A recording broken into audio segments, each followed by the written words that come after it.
konnichiwa、パコミンです。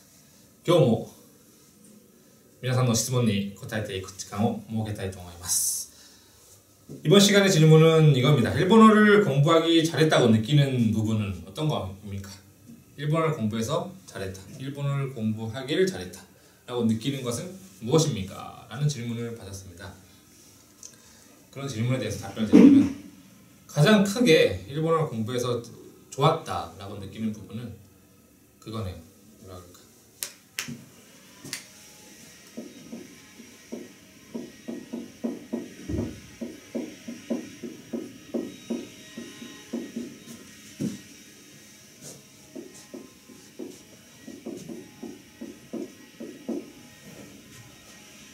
자신과 다른 가치관을 가진 사람들과 만났다는 거죠.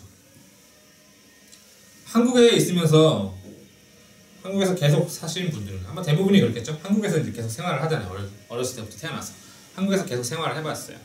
근데 일본에 딱 가서 느끼는 게 우와, 일본은 이런 점이 다르네. 한국과 이런 점이 다르네. 와, 한국에서 이랬는데 일본은 이러네. 일본은 이런데 한국은 이러네. 다른 부분, 한국과 다른 부분에 대해서 알게 되는 거죠. 지금 밖에 좀 청소를 하고 있어서 좀 시끄러운데 여러분들 이해해 주시기 바랍니다. 뭐 여러 가지 부분이 다르겠죠. 한국과 일본은 엄연히 다른 나라이기 때문에 다른 부분이 많아요. 예를 들어서 밥을 먹으러 갔을 때 와리깡이라고 해가지고 더치페이 하는 거. 데이트를 가서도 남자랑 여자랑 자기가 먹은 것만 낸다거나, 회식을 가도 먹은 사람 수로 나눠가지고 돈을 낸다든가, 와리깡 하는 거, 더치페이 하는 문화라든가, 예를 들어서 혼내 다테마이라고 해가지고 일본인들은 거의 속마음을 잘 내놓지 않는데 그런 부분이 다르거나 되게 많이 달라요. 그러니까 그런 부분을 배우게 되는 게 가장 좋은 점이 아닌가 싶습니다. 그러니까 외국어를 공부해서 꼭 일본어만이 아니라 외국어를 공부하는 자체가 다른 나라의 문화라는 것을 받아들이기 때문에 그러니까 항상 자기가 가지고 있던 부분, 이거는 당연한 부분이라고 생각했던 부분이 당연하지 않을 수 있다는 것을 알게 되는 부분이 일본어를 공부해서 좋은 점이 아닌가 싶습니다. 이건 당연하다. 이건 이렇게 해야 되는 거야. 이건 이렇게 하는 거야. 라는 부분이 꼭 그것만이 아니라는 거죠. 일본에서 생활하면은 그런 부분을 알게 될 겁니다.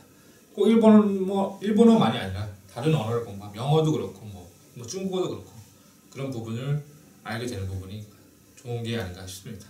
그리고 또 하나 일본어를 공부해서 좋았던 점이 정보가 한국어만이 아니라 일본어로도 들어온다는 거.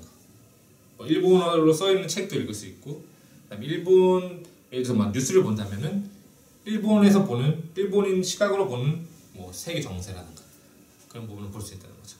자신의 시야가 넓어진다는 거죠. 시야가 넓어져. 시야가 넓어지는 거죠. 시야가 히로쿠나. 한자로 썼네. 시야가 넓어진다는 거. 시야가 넓어지다. 한국에서 보면은 이게 한국이에요.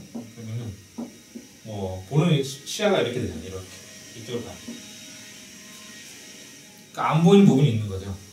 한국에서 보면. 근데 일본에서 만약에 봤어요. 일본에서 봤어. 그럼 일본의 시야가 만약에 이렇게 돼 있어요. 그러면은 여러분들이 모르고 있던 부분, 이런 부분이 알게 되는 거죠. 시야가 넓어진다는 점에서 외국어를 공부해서 좋았다고 생각을 합니다. 자신과 다른 가치관, 자신이 당연하다고 생각했던 부분, 아타리마이라고 생각했던 부분이 전혀 그렇지 않다는 거. 이걸 이렇게 해야 된다고 생각했던 부분이 그렇지 않다는 거를 배우는 게 외국어를 공부해서 좋은 점이 아닌가 싶습니다. 자, 그러면 다른 언어를 공부해도 되지 않냐? 다른 언어를 공부해도 좋지 않냐라고 생각하시는데, 제가 일본어를 공부하면서 좋았던 점은 솔직히 한국어나 일본어는 어순이 같아요. 어순이 같기 때문에 다른 언어보다도 쉽게 접할 수 있는 게 일본어가 아닌가 싶습니다. 한자가 있기 때문에 상급으로 올라가면 올라갈수록 좀 어려워요. 솔직히 얘기해서 어떻게 보면 다른 언어보다 어려울 수도 있어요.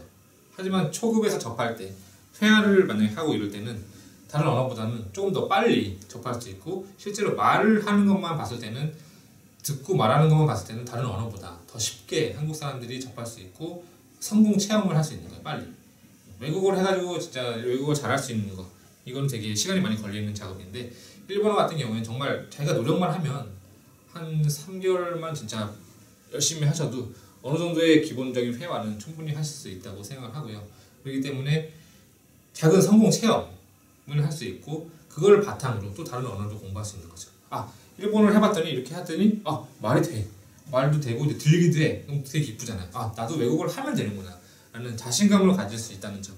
그렇기 때문에 그 다음에 이제 뭐 영어도 더 공부할 수 있는 거고 뭐 중국어를 공부할 수 있는 거고 프랑스어를 공부할 수 있는 거고 다른 언어를 공부할 때 있어서 일본어라는 것은 한국 사람이 가장 쉽게라고 하면 어떻게 좀 오해가 있을 수 있겠지만은 쉽게 접할 수 있는 언어이기도 하고 그렇기 때문에 작은 성공 체험을 함으로써 다른 언어에 도전하는 거에 대해서 자신감이 생기고 나도 하면 되는구나 라는 부분에서 자신감을 얻을 수 있다는 점이 일본어를 공부해서 좋은 게 아닌가 싶습니다.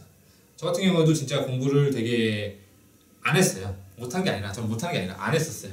고등학교 때 얼마나 공부를 안 했냐 그러면은 진짜 대학을 갈 생각이 없었기 때문에 진짜 공부를 안 했어요. 진짜 공부를 안 해서 정말 지금 얘기하기엔 창피한 이야기지만은 고등학교 3년 동안에 시험을 볼 때 수학 문제를 한 번도 풀어본 적이 없어요. 다 찍었어. 공부한 적이 없기 때문에.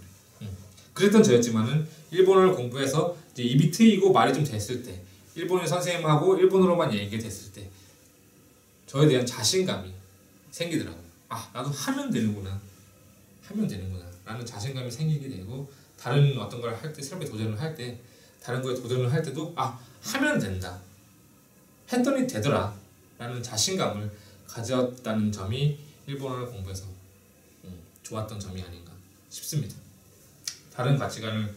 자신과 다른 가치관을 알게 되는 것, 그 다음에 작은 성공 체험을 할 수 있다는 점이 일본어를 공부해서 좋았던 점이 아닌가 싶네요.